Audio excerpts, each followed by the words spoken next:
Welcome to this episode of the Standing Ovation.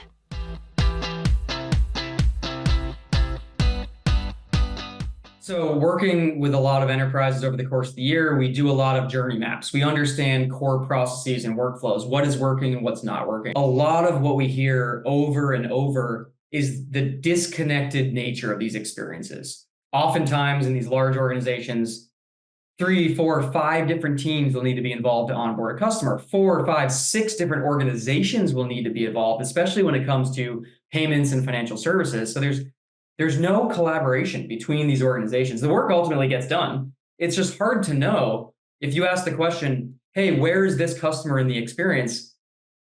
You don't really know. You just know it's probably going to be done somewhere in the first 30 days or 60 days, whatever it is, but you can't actually say, where are they stuck, where are the friction points? There's no layer that connects all these disconnected touch points. So one of the biggest themes we continually hear is, how can I make this a seamless experience? How can I connect all these disconnected actions and turn this into something where I can have visibility of how long a customer spent in each of these stages and actions throughout this journey, so I can understand what to focus on. If you have this unified layer, you can actually use data to say, this is what we need to focus on first, second, and third to have the biggest impact, the biggest ROI for the year.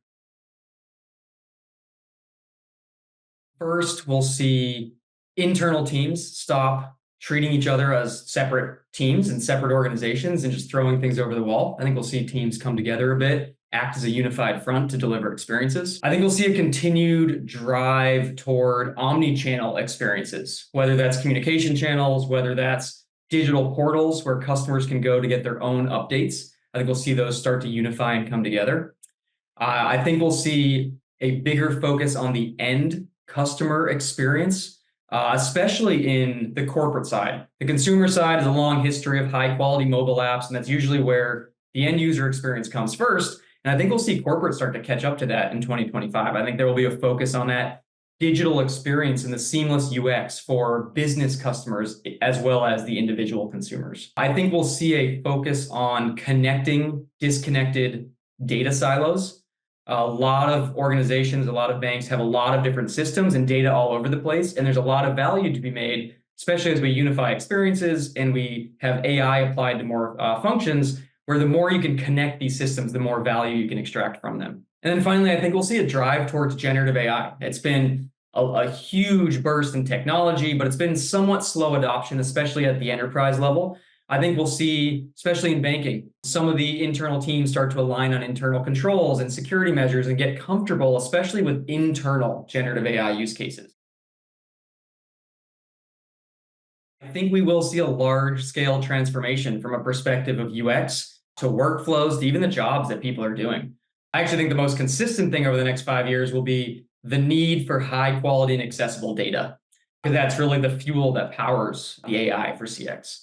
And so if we step back generally in the software space, I think in CX, we'll see this continued drive towards vertical specific solutions. And especially in AI, they have an edge a bit with the data and the problem set they solve. We're seeing some really interesting, big, massive global models that are generalists that come out. But as you see these being fine-tuned for specialized industries, very specific problem sets, the quality goes up, the speed goes up, the cost goes down. So I think we'll see more of that going forward. From a customer's perspective, over the next 5 years, I think there's going to be a lot of big wins. I think the customer experience will be faster, will be better, will be more unified. I think it's going to be a big win for CX overall. We'll see more high-quality automated responses with real-time interactions across all channels. And these are going to be experiences that people not just tolerate, but seek out because they're going to be good and fast. And I think these answers will continue to get more and more personalized as you have more data sets on these customers about what products they use, how often they use them, what's their preferred communication channel, when do they like to be communicated with. All of those will make every interaction you have with customers more personalized, which will have a better end user experience. And I think we'll see companies come together. I think AI will help drive the ability for collaboration across companies that have common customers and shared experiences. And I think this is really important because when it's disconnected experiences, no matter how much that individual interaction is good, it's still a disconnected overall experiences. I think we'll see these companies drive together, and the use of AI can help bring this together to deliver these unified experiences across teams and across companies. And I think whoever owns that unified experience will be the winner of that customer relationship long term. I think the way teams spend time will shift over the coming years. If we think about some ways that kind of operations teams and support teams can spend time spent researching answers or updates is going to go down because AI can do that quickly. Time spent following up with people, what's the latest, that will go down because there'll be more insights into where things are. Time spent writing will go down. With all that going down, the time spent thinking will go up. People will be spending more time thinking about how to solve the most complex problems, making systems and processes better, and will spend less time on some of the more menial tasks that AI and automation can do for them, which I think is a win-win, because spend less time on the stuff that doesn't really make a difference and more time on the stuff that's really powerful that moves the needle. And then finally, from a software, more of a UX perspective, I think we'll see software get a bit more conversational. More things will be moved towards natural language and away from grids and forms and things like that. We'll see more real-time helpers throughout applications, which will reduce the time it takes to train new users on an application. So now you won't have to be an expert in everything because you'll have a real-time helper guiding you through how to do things. I think we'll see generally more outcome and goal setting as part of software. So less you have to define and build every step along the way and design the process. But I think we'll see a lot of, what do I want this to do? Tell me the outcome I want to happen, and let AI take more of the process in between of how you get to the outcome. And so I think with that, with AI, we'll see AI starting to take more actions. A lot of what it does today is predictions and generation of responses and insights into data. But think forward a couple of years and the AI will actually be finishing the swing all the way to taking the action that needs to get done to complete an experience in the CX world. These agentic agents and agentic AI, it's a kind of type of AI where you have these autonomous agents. These agents can make decisions, they can plan actions, they can adapt to changing situations or environments, and they can do all that with minimal human supervision once they're live and operating. And so if you look at the evolution of AI, in the early days, it's all humans programming it to follow a pattern. You put in the data and it predicts the next thing in the pattern. Okay, great. Well, then you make those predictions so big and so large that they can predict and generate whole pages and books of text and images and videos, again, just predicting these patterns.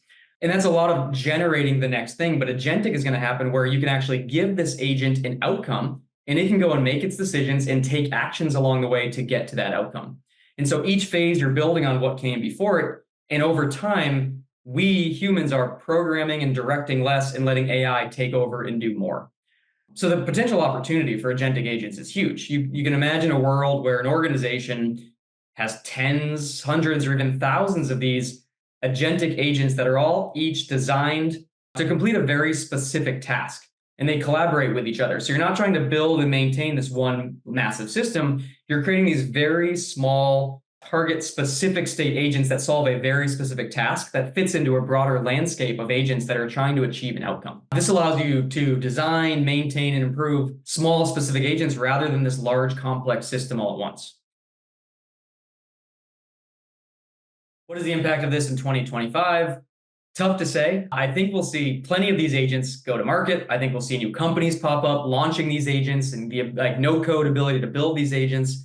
Whether or not they drive real value within the year, I think the technology is still so new. I think there'll be a lot of hype around it. It'll be really interesting to play with. I think you'll see the early adopters come in. They'll be solving new problems with these. Some of the easy ones come up in like travel, for example.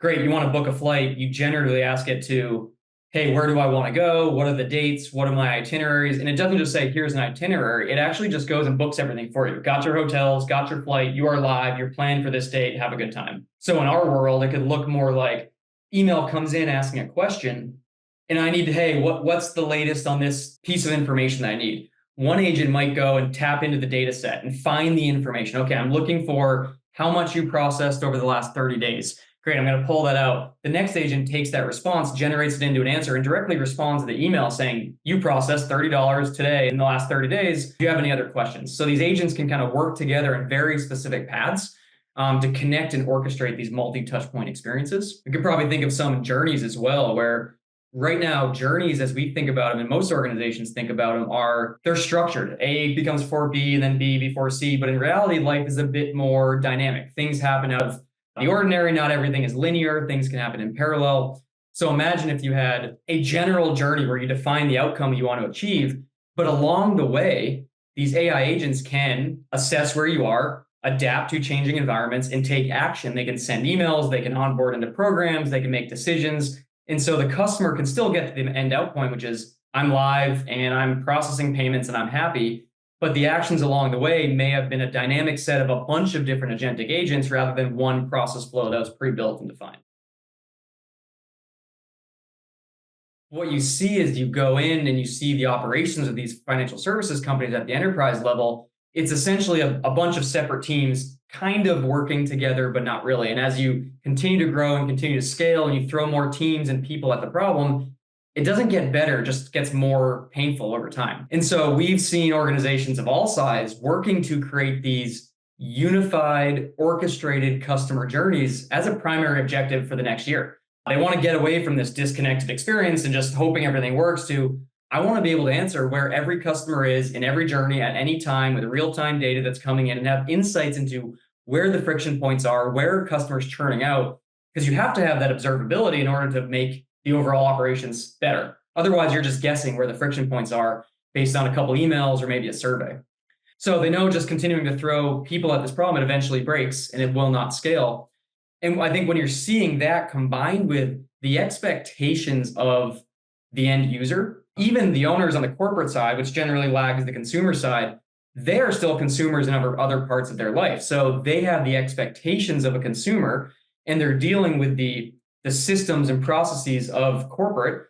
And they're starting to expect the ease, the visibility, the kind of real-time collaboration they get on the consumer side and the corporate side. So I think we're starting to see that catch up. And really the only way you can solve it is to connect all your disconnected teams and systems and organizations into a unified flow. And that allows you to then deliver that experience that feels purpose-built and feels like it was built for that customer. And I think those that ignore this and just let it go, you'll start to see the churn of customers as they move to other organizations that do give them that seamless, easy use case as they get onboarded or go through servicing requests. Not every business is in an ecosystem that needs high-touch visibility and high-touch collaboration across the organizations. But for those that are, if you're enterprise, you're in financial services, and you work with all these ecosystem partners, a seamless ecosystem connection, it's the best way that customers are going to be able to cultivate high-quality, long-lasting relationships at scale and keep those customers going forward because they need to have that seamless experience that they can deliver out to their customers. And when you're in an ecosystem and you depend on other partners, other vendors to deliver your brand promise, you better make sure that they treat your customers the same way you treat your customers. And you need to have visibility into that. You need to be able to collaborate in real time, or else it's just going to feel like operating with 4 or 5 different companies. And there's going to be no unified relationship there. And so if you follow that path, you're just going to end up with siloed, disconnected experiences where you're going to end up pointing fingers, hey, that's not my problem, that's their problem. And nothing frustrates a customer more than being told just to go call somebody else and you can't solve it for them. So if you want to build and own that relationship and you're in this ecosystem, you have to start getting that visibility, getting those collaboration layers in place so you can deliver that unified experience. A lot of the time, say 95%, the quality is great and it's almost magic and it's so good, but there's still 5% that's not good. And that last 5% is sometimes what matters the most. So the short answer is, if you have high quality answers and they're fast and they're personalized and they're always accurate, everyone's going to love using it. It's not going to be a problem. But in reality, that's not quite the case. So my answer would be, you want to start small. I think everybody should be cautious. They should not just throw everything over to Gen AI and hope for the best.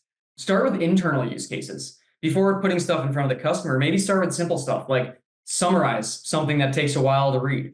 AI search results, so you can actually get the generated answer for you, but with links to the sources so you can validate it. Generate some answers to save time on writing up a long response when rather you can generate it and then edit it the way you want to edit it. This will get teams comfortable with the idea of interacting with AI, using generative AI, and how the AI plus human model fits into their business. Create a new role and assign someone internally to oversee AI use cases, and have them be in charge of the quality of the outputs of those AI models. This will create a champion internally as it starts to roll out internally. This person can take feedback. They'll be reviewing the results and the quality. They can update content for anything that's missing. And this will eventually be the seed for a new team that will start to transform your business.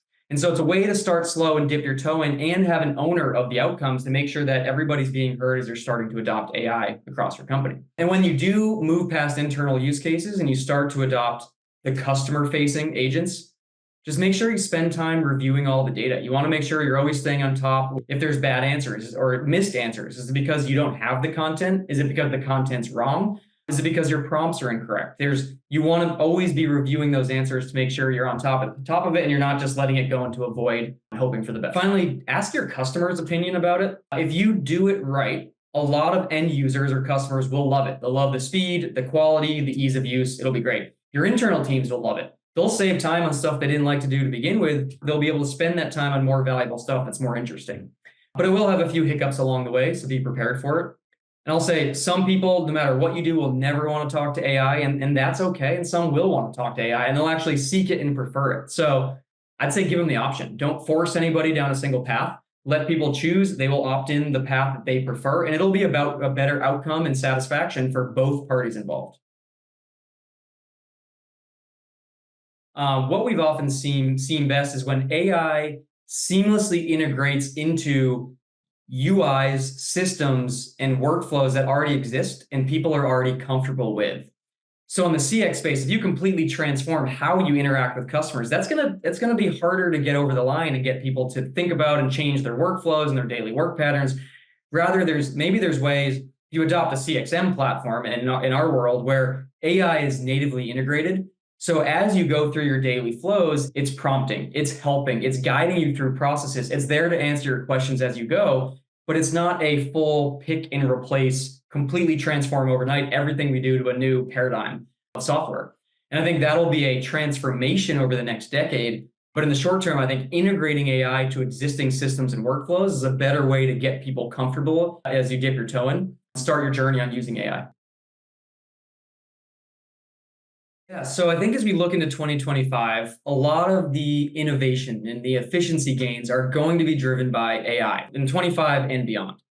There's a lot of tools like routing and chat and bots and communications, workflows. A lot of those are now table stakes. Organizations expect them, you have them, you can continue to build on them, but it's not going to drive the next wave of efficiency. So if we think about AI driving the next wave of efficiency, what comes to mind for me for tooling you need in place, it's all about the data, because the better data you have, the more structured it is, the more use cases you're going to be able to unlock, the more value you'll be able to provide. So first, I would say a main area to focus is on accessible data. A lot of organizations have great data and it's locked away in some system that they can't easily get access to. Well, data at rest doesn't really provide much value. If your data is in a system that is API driven that you can get access to through other systems, that's going to make that more valuable, providing those next use cases for your teams. To build on that, once you have all your data in an accessible way, you're going to need a lot of connection points. Your CXM platform needs to connect to all your data platforms, which needs to connect to your communication systems. The more connection points you have between all your systems, the fewer tabs you have open on the screen, and the more unified the experiences are for your users trying to navigate all their workflows. So accessible data, connected between all the various data sources. And then finally, once you have all this data and connections, you need a layer, an orchestration layer that can bring it all together, where you can design and build and implement these multi-touch point experiences so you get away from all these disconnected touch points. And so you want to have this visibility layer, this orchestration across all these systems, across all these tools and data sets. And this will allow you to not only automate and streamline processes, but get insights into systems and workflows that you've never had before. And those insights will open up a new world of roadmap for efficiency gains and automation to continue to improve the workflows that you have today internally. When it comes to connectors, you don't need to build these integrations yourself. If you do want to own the connection points, there are plenty of systems and tooling and iPaaS connectors where you can build a connection once and connect all these systems off the shelf. So if you want to manage and move your own data, there are tools to help speed up that process. When it comes to orchestration tools, there are also systems that help manage the touch points across all these disconnected systems. And some of these orchestration tools also have that data connectivity built in. Your orchestration tool will often already have pre-built connectors to all the systems and data stores that you use today to make it really easy in a no-code, low-code way to get your systems talking, up and running, and orchestrated fairly easily. I think the fastest way to add a lot of value to that onboarding process is to bring in an orchestration tool. Even if all the parts of the process are disconnected, an orchestration tool can bring it all together and make it feel like a seamless, unified experience. And you can do that very quickly just by connecting the dots between all those different processes without changing any of the underlying systems or processes. What we do internally is we'll look at a process like an onboarding, and we will map out what are all the requirements for the ideal journey that we want that customer experience to be. And we actually don't automate anything on day one. All you're doing is mapping out all the different touch points, unifying them across teams, across systems, and across organizations. And then you run customers through that manual process. And what you get out of that is this layer of insights of where my friction points are, where customers churn and don't make it through, what are my biggest points for automation that I can tackle. And using that data, you can actually then build your roadmap of how to automate all the different pieces. So you want to start with that visibility layer to really understand your business and your processes as they are. Then you want to layer in automation on top of that to make them more efficient and be able to scale them up. I would say the best way, the fastest way to have a real impact would be if you bring everything into one CXM platform, one place where you can have all your customer information, your communications, your workflows, your automations, your cases, your knowledge, because everything will be natively integrated. You don't have to pull in all these different systems to have them talk just to answer a question on the phone versus a chat. You want those to be in the same page. So if you bring all those channels and communications through one CXM platform, you'll see a huge lift in CSAT. You'll see an increase in collaboration across your teams, and that'll just be a good way to start to get all your support in one place. What we're looking at in 2025, broken into a couple different themes. So first theme being journeys, customer journeys. So our focus is going to be on more flexibility as you build and design these journeys. We're going to be adding new actions, which unlock new experiences. These can be API actions, connector-based actions, forms with contextual data to empower things like digital onboarding experiences, and a whole host of other actions you'll see come to market over the course of 2025. The next theme, we call it our customer portal. So we're going to be spending a lot of time on continuing to extend that journey experience to the end customer. And whether that is a separate portal, whether that's a widget that lives inside a portal they already log into, it's going to be all about giving them real-time information, insight into exactly where they are in their experience, setting expectation for what comes next and how long it's going to take, and letting them know and notifying them when there's actions they need to take. Third, we have a theme around ecosystem. In our world, ecosystem is any data set, any system, any organization that needs to connect, share visibility, and collaborate in real time. So we'll see a huge increase in pre-built system connections that will help orchestrate experiences across all these different systems and across all these different organizations. This will also help automate previously manual tasks, and we'll be adding a number of major new organizations to the OvationCXM ecosystem network, which will benefit the entire financial services industry when you're able to easily real-time collaborate with anyone else in the network. We'll be improving our core offerings on AI with a big focus on generative AI. This is case and experience summarizations. This is holistic customer and ecosystem views, summarizations and insights. This is generative AI chatbots and voice AI bots. This is co-pilots for internal agents to help more easily do their job. We'll also be focusing on deeper journey insights and recommendations, connecting more data sources to these AI agents to give more context to the answers as they get generated.